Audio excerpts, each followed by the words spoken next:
આપણે સાળંગપુર મસ્ત મજાના દર્શન કરી લીધા અને અત્યારે બોટાદ ગામમાં છીએ. હવે બોટાદથી આપણે લાઠી ગામ કોર જવાનું છે. તો લાઠી ગામ જઈને ત્યાંથી પછી અમને રસ્તો જેમ જેમ મેપમાં આપણે જોતા જશી એમ જાશી. અત્યારે અમે અહીંયા ઊભા છીએ કારણ કે આ આપણા બાપુજીનો રસ્તો તો છે નહીં, એટલે ટ્રેન જાય એટલે આ તો ક્રેન છે. હાલો તો હવે આપણે પહેલાં તો ક્યાંક નાસ્તા પાણીનું કરવું જોશે કારણ કે ભૂખ બહુ લાગી છે, સવારનું ખાધું નથી.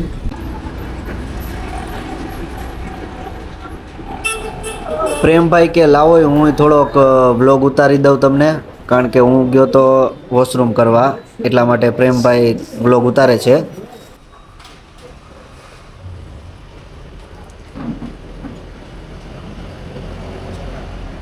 हमारा यहाँ पार्सल आवे हो, हार्डवेयर का पार्सल इधर आता है। हाँ। चला ला 10-15 दिन में एक पार्सल तो होता ही। અત્યારે અમે ચલાલા ગામમાં પહોંચી ગયા છીએ અને 11:15 આસપાસ ટાઈમ થઈ ગયો છે. ભૂખ લાગી હતી એટલે નાસ્તો કરવા માટે અહીંયા ઊભા રહ્યા છીએ, બરોબર. એટલે નાસ્તો પેટ પૂજા કરીને પછી પાછા જઈએ. હવે જો નાસ્તો આવી ગયો છે અને આપણે કોઈ દી ચલાલા ગામ જોયું નહોતું, પહેલી વખત ચલાલા ગામે જોઈ લીધું. ચલાલા ગામમાં નાસ્તોય કરી લીધો અને મસ્ત મજાની છાશ ને ભેળ અને બધું આવી ગયું છે. નાસ્તો કરીને પછી આપણે નીકળી ચલાલા ગામમાં રજવાડી પાઉંભાજી, અહીંયા આપણે નાસ્તો કર્યો હતો અને મેં કીધું લાવ ભાઈ એની થોડીક માર્કેટિંગ કરી દઉં. તો ભાઈ કે આ ઉતારી લ્યો એ કે, અને બાજુમાં મંદિર હતું હનુમાનજીનું, એ કે આ મંદિરનો વિડીયો તમે લઈ લ્યો. એ ભાઈ સામેથી કીધું એ કે આ મંદિરનો જે પણ વિડીયો લે છે ને એને કાંઈક ને કાંઈક તો સારું કામ થાય જ છે. એ કે તો તમે એ કે ખાસ કરીને આ મંદિરનો વિડીયો લઈ લ્યો. તો આપણે હનુમાનજીના દર્શન કરી લીધા અને બાજુમાં નાસ્તાની દુકાન છે એની એક્ઝેક્ટ બાજુમાં આવેલું છે. એ ભાઈ એમ કહે છે કે અમારા ગામવાળા આ હનુમાનજીની મંદિરે બહુ માને છે. તો જય બાલાજી. ચલાલા ગામ અને ચલાલા ગામનો રસ્તો જોવો ભાઈ. નાસ્તો કરી લીધો આપણે, નાસ્તો કરીને હવે આપણે ચાહી इस तरफ जाना है. નાસ્તો કરીને હવે આપણે આગળ જાય છીએ, તમને બતાવશી. કહી દઈશી તો તમને પછી આમ મજા નહીં આવે, એટલે એના કરતાં તમે વિડીયોમાં બન્યા રહ્યો અને મજા આવશે. देखो पार्किंग लिखा है नहीं, वो ये तो अपन को तो आगे ही जाना है. તો મિત્રો અત્યારે આપણે અંબાડી સફારી પાર્ક પાસે પહોંચી ગયા છીએ, પણ આપણે તો બીજી જગ્યાએ જવાનું છે. પણ જો આ એનો મેઇન ગેટ છે, અહીંયા તમને જંગલી જાનવર ને એવું બધું અંદર જોવા મળી જશે. અને આ એનો પાછળનો ગેટ છે અંબાડી સફારી પાર્કનો. હવે આપણે તો બીજી જગ્યાએ જવાનું છે અને પબ્લિક ઘણું ઓછું દેખાય છે કારણ કે તડકો બહુ છે, એટલે અંદર હશે મારા ખ્યાલથી. આ આપણે પહોંચી ગયા ધારી ખોડિયાર જે ડેમ છે ને, આ અહીંયા આપણે આ ડેમ આપણે કોઈ દી જોયો નહોતો, પહેલી વાર આપણે આ ડેમ જોઈ છે. તો ડેમ તો ઘણો મોટો છે અને સામે ખોડિયાર માતાજીનું મંદિર છે જ્યાં આપણે દર્શન કરવા જવાનું છે. તો આ ડેમ ઉપરનો જે રસ્તો છે એ કંઈક આવો ડેમ દેખાય છે, જોઈ લ્યો તમે. આપણે તો પહેલી વાર આવ્યા છીએ અને આ ડેમનું એનું નામ તો બહુ સાંભળ્યું હતું કે બહુ મોટો એવો ડેમ છે. તો અત્યારે આપણે ડેમના રસ્તેથી નીચે ઉતરી ગયા છીએ અને નીચે ઉતરીને પાછળના રસ્તેથી જવાય છે માતાજીના મંદિરે. આ મંદિરે પણ આપણે પહેલી વાર આવી છીએ. આપણે અત્યારે ભાઈ પહોંચી ગયા છીએ ધારી ડેમનો જે નીચલો કાંઠો છે ને ગળધરાવાળા ખોડિયારમાં, આપણે એ જગ્યાએ અત્યારે પહોંચી ગયા છીએ. અહીંયા આપણે પહેલી વાર આવ્યા છીએ એટલે તમને બધાને બતાવી. ને આપણે તો ઘણા ટાઈમથી આવવાની ઈચ્છા હતી, રીલ્સો જોતા હતા, પણ અત્યારે પહેલી વાર આપણે આવ્યા છીએ. તો તમે બધાએ દર્શન કરી લેજો. બરાબર, રેડી. જો આ માતાજીનો આવો ગેટ છે, રેડી.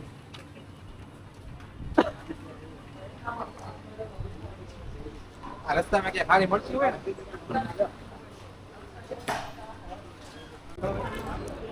આ શ્રીફળ અને ચુંદડી લઈ લીધી છે કારણ કે પહેલી વાર આપણે આવ્યા છીએ એટલે પહેલી વાર આપણે માતાજીને શ્રીફળ વધારી દઈ. ને ભાઈ જો આવો કંઈક નજારો છે અહીંનો.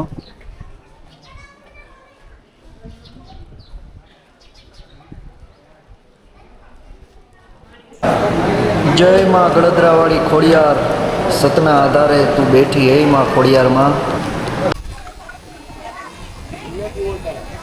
આ તરફ ભોજનાલય છે, અહીંયા આપણને પ્રસાદી આપશે. જે કોઈ બી અહીંયા ગળદરા ખોડિયારમાં નહીં આવો તો અહીંયા પ્રસાદીની પણ સુવિધા છે.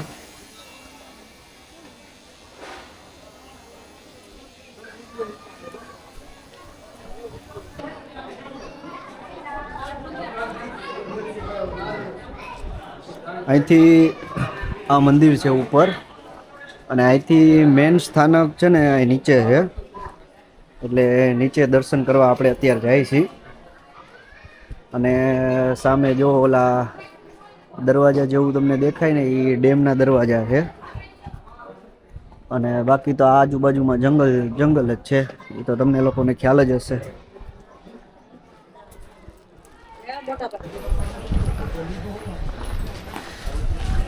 કેટલાય ટાઈમથી આપણી ઈચ્છા હતી કે મંદિરના દર્શન કરી લઈ, અને લગભગ સમજી લો ને 2-3 વર્ષ પછી આપણી ઈચ્છા માતાજીએ પૂરી કરી.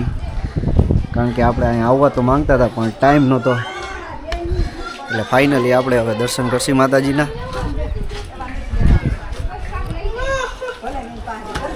આપણે ભાઈ નારિયેલ વધેર્યું હતું, અને જુઓ ભાઈ ઊભું નારિયેલ ફાટ્યું છે, એટલે માતાજી પણ રાજી થઈ ગયા છે. એટલે આપણું કહેવાનું એટલું જ છે કે ભાઈ આપણે કોઈ દી દર્શન કરવા આવ્યા નહોતા, અને કેટલાય ટાઈમથી ઈચ્છા હતી કે મનમાં એવો વિચાર હતો કે માતાજીના દર્શન કરવા છે.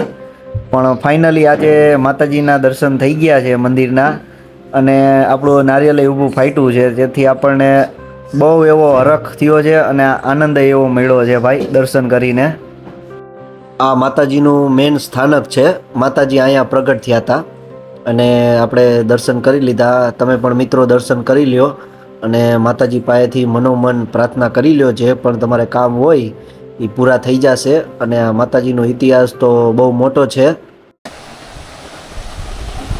આવો નજારો તો ભાગ્યે જ જોવા મળે. જોવો તમે અત્યારે આવો નજારો દેખાય છે, સામેથી ઝરણા વહે, તો ચોમાસામાં તો આનો વાત જ આખી કંઈક અલગ હશે. અને આ છે ને મેન આપણે પ્રાગટ્ય સ્થાન, માતાજીના અહીંયા પ્રાગટ થયા હતા, એટલે આ મેન મંદિર છે.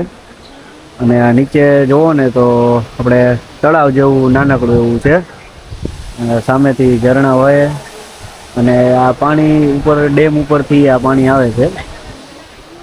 એનો લુક જુઓ તમે ખાલી.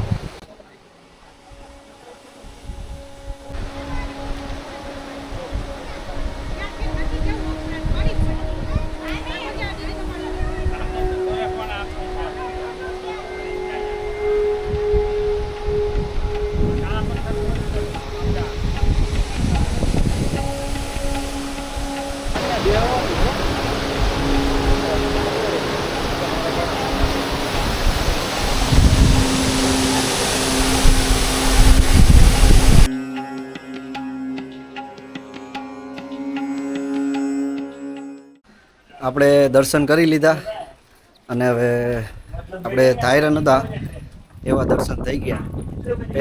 પહેલી વાર આવ્યા છીએ, અને ઘણા ટાઈમથી આવવાની ઈચ્છા હતી. આપણી ઈચ્છા માતાજીએ પૂરી કરી નાખી, અને પ્રેમથી આપણે જે શ્રીફળ વધાર્યું હતું એ શ્રીફળ એ માતાજીને પોગી ગયું. એટલે હવે અહીંથી જાય છીએ એક બાજુમાં બીજું એક લોકેશન છે, ત્યાં જઈ, અને ત્યાંય આપણી ઘણા વર્ષોથી જવાની ઈચ્છા હતી. એટલે ચાલો તો હવે.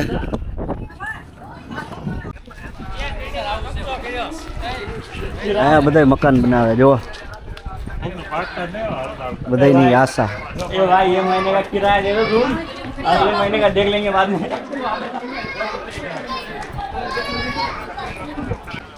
આ નાની એવી બજાર છે, અને મેન વાત તો એ છે કે આ લોકોએ ઉપર છાયાની વ્યવસ્થા કરી રાખી છે. તડકો બહુ છે ભાઈ.